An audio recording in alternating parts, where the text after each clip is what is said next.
The good thing about subbing at a high school that has a prep period next to lunch is that you get a 2-hour lunch break. Oh, it's blurry. It's so blurry. It happens to you all the time. I know.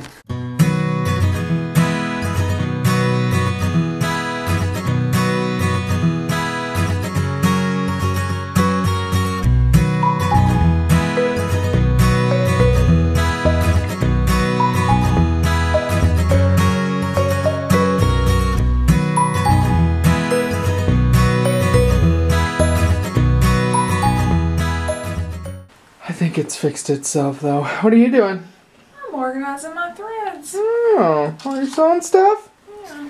We just nailed these to the wall. And while we were doing that, a huge crash happened in the kitchen. So we have this shelf up here. And this picture came tumbling down. It broke a little bit, but it will still work. So it's okay. All right, honey, I'm gonna go back to school. Okay, have fun. What are you doing? I gotta make curtains for your play. Oh yeah, that's true. Good luck with that. Thanks. Well, I've been terrible at filming today. I just worked on curtains this morning and didn't get them done. I guess that's not all I did. I moved all my sewing stuff from the baby's room into the office. Let me show you. So, dress form is gone, my little drawers are gone, cleared out these shelves. I moved it all here and got it kind of set up. You can see I've been working, been sewing curtains. Put all this stuff on my shelves. We hung my spools of thread. So we're making good progress. So now I'm just home from work. I'm gonna finish those curtains and take them up to the school. Derek is still there. They're running through their play twice today. But the point is, as I was driving up to my apartment, guess what I saw? Packages. That one has Derek's name on it. Protect from freezing. Who knows what that is? Probably can't open them till Derek gets here though. Figured it out, guys. This one that I'm not supposed to let freeze, protect from freezing, is our paint for the cribs. Still don't know what the other one is though. It's too small to be our shipment of diapers for this week. Oh, it says it's a battery. Did he order a battery for something? It's a portable charger. I just remembered. He finally got around to spending his birthday money from my brother and bought himself a portable charger. Because I saw on the side here, it says, caution, lithium-ion battery, right? I told you that, and then it came to me in my head. And then the paint for the cribs. So they're kind of exciting, I guess. It's not baby registry stuff, which is my favorite kind of package, but that's okay. This cat, oh, you can't see him because the camera's facing the wrong way. This cat wants this package. He's snorting at it. Snort, snort, snort. Can you get it, Lionel? You want to open that? Caution, it's a battery. Well, hi guys. I haven't talked to you pretty much at all today. Except a little bit in the morning when I was here for my lunch break. So today was an extremely busy day for me. It's been like, I woke up at 7, so 12, 13, 14. It's been a 15-hour day for me. So it's been busy. So I haven't been around and been filming because I substituted school today and then I had to go straight to rehearsal where we ran the production twice in a row. One time not dress rehearsal and one time full dress rehearsal. So we just barely got home from that. Liesl finished the curtains and she brought them to me and here we are. But lucky for you, I did film clips from the show that I'm just gonna put at the end of this video. So you can like sit there and watch them and see kind of what the finished product is kind of gonna look like. So I'll put those at the end of this video so you can enjoy those for your viewing pleasure. But we're gonna say goodnight because It's later than I thought. it's later than we thought. Yeah. So we're gonna get ready for bed. Have a good night, everyone. Thanks for watching today. Don't forget to give us a thumbs up. Doctor's appointment tomorrow. Oh yeah, we have a doctor's appointment tomorrow. So give us a thumbs up for that on this video. Tell us you're excited for a doctor visit. And then subscribe to us if you have not already. Welcome to all you newcomers. Hello. Welcome. And as always, have courage. And be kind. I'll see you tomorrow. Bye. Second place, I don't give my consent. Your consent? My dear fellow, Gwendolyn is my first cousin, and if I'm going to allow you to marry her, you're going to have to clear up the whole question of Cecily. Cecily? What do you mean? What do you mean by Cecily? I don't know anyone by the name of Cecily. Bring me that cigarette case Mr. Wedding left in the smoking room last time he dined here. Yes, sir. You mean to tell me you've had my cigarette case all this time? I wish to goodness you would have told me. I've been writing frantic letters to Scotland Yard about it. I was very nearly offering a large reward. Besides, your name isn't Jack at all. It is Ernest. It isn't Jack. I mean, it isn't Ernest. It's Jack. You've always told me it was Earnest. I have introduced you to everyone as Earnest. You answer to the name of Earnest. You look as if your name was Earnest. You're the most earnest-looking person I ever saw in my life. I'll have one of those nice cucumber sandwiches you promised me. And some tea, please. Of course, Aunt Augusta. Gwendolyn, won't you come over here? Thank you, Mama. I'm quite comfortable where I am. Good heavens, yay! Why are there no cucumber sandwiches? I ordered them specially. There were no cucumbers in the market this morning, sir. I went down twice. No cucumbers? No, sir. Not even for ready money. Ever since I met you, I've admired you more than any girl I've ever met since I met you. I'm quite well aware of that, and wish that in public at any rate you had been a little more demonstrative. For me, you have always had an irresistible fascination. Even before I met you, I was far from different to you. We live, as I hope you know, Mr. Worthing, in an age of ideals. In fact, is constantly mentioned in more expensive monthly magazines and has reached the provincial pulpit, so I'm told. And my ideal has always been to love someone with the name of Earnest. There is something in that name that inspires absolute confidence. Do you really love me, Gwendolyn? Passionately. Darling, you have no idea how happy you make me. Earnest, my own Earnest.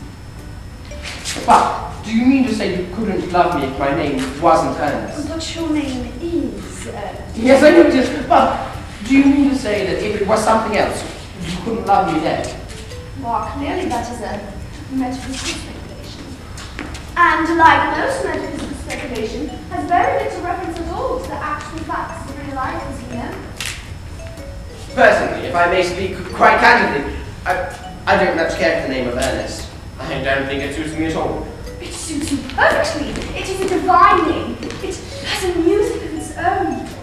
Well, may I propose now? Oh, I think it an admirable idea. And to spare you any possible disappointment, I only think it quite fair to tell you frankly beforehand that I am fully determined to accept you. Gwendolyn! Yes, Mr. Worthing.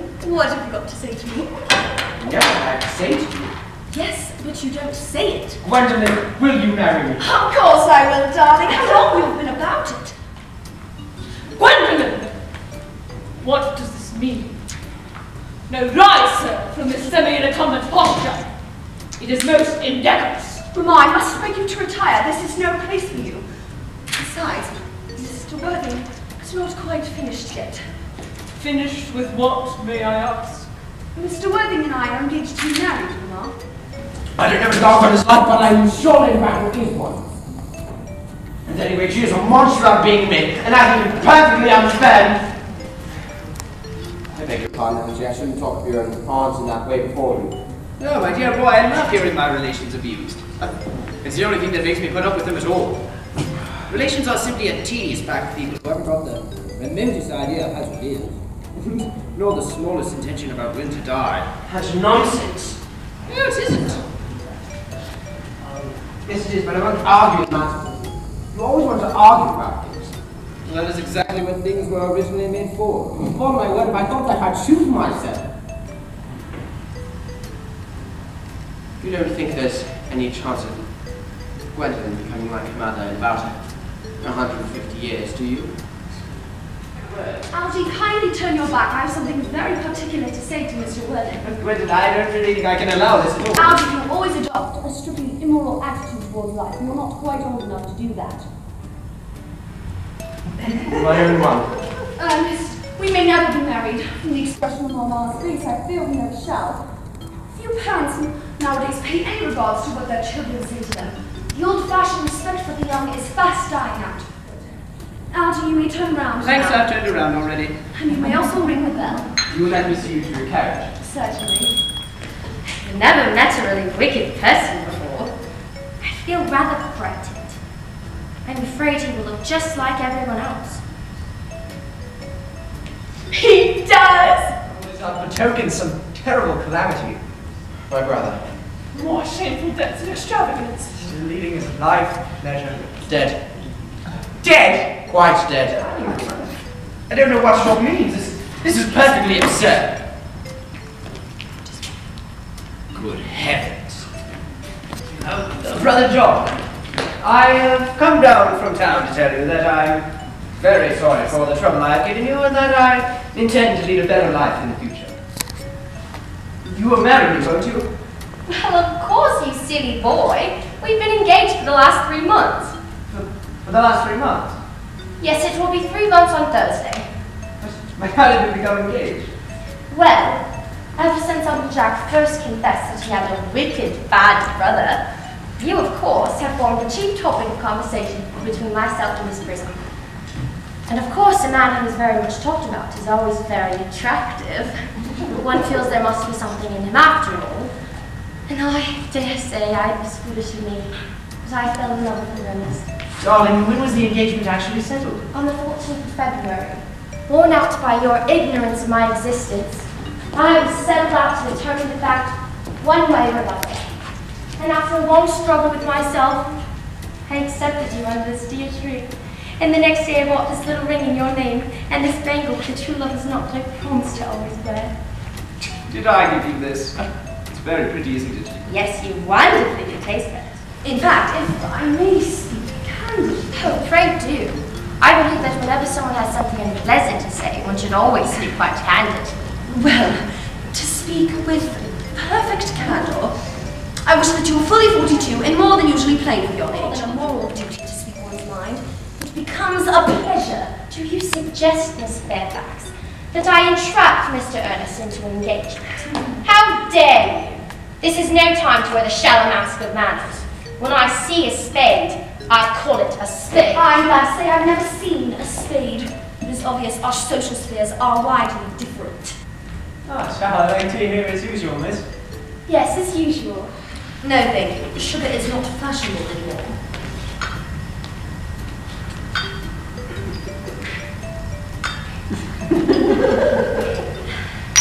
Cake or bread and butter?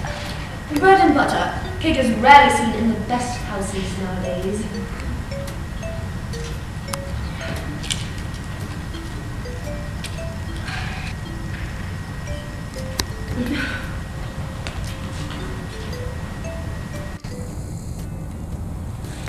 You have filled my tea with lumps of sugar, and though I most distinctly asked you for bread and butter, you have given me cake.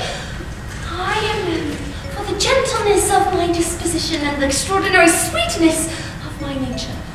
But I warn you, Miss Cardew, you may go too far. Lady Bracknell!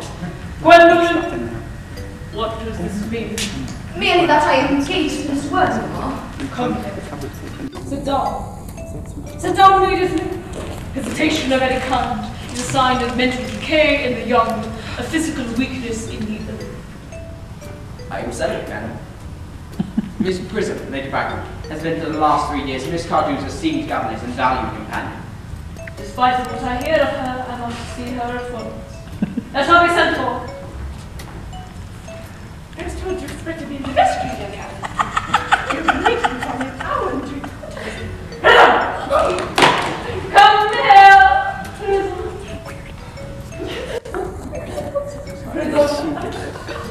Where is that baby? The baby. Railway station. What railway station?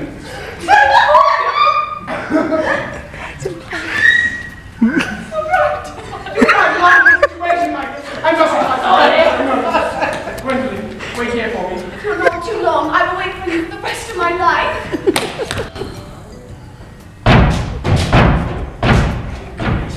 Uncle Jackson's strangely agitated. Your guardian has a very emotional nature. This noise is extremely unpleasant. It sounds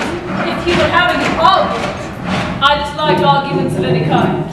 They are always vulgar and often convincing. It has stopped. I wish you were done with The earthquake! Suspense is terrible. I hope it will last. This is survive. Examine it carefully before you respond. The happiness of more than one life depends on your answer. Miss Grissom, more has been restored to you than this bag. I was the baby you placed in. You? Yes, mother!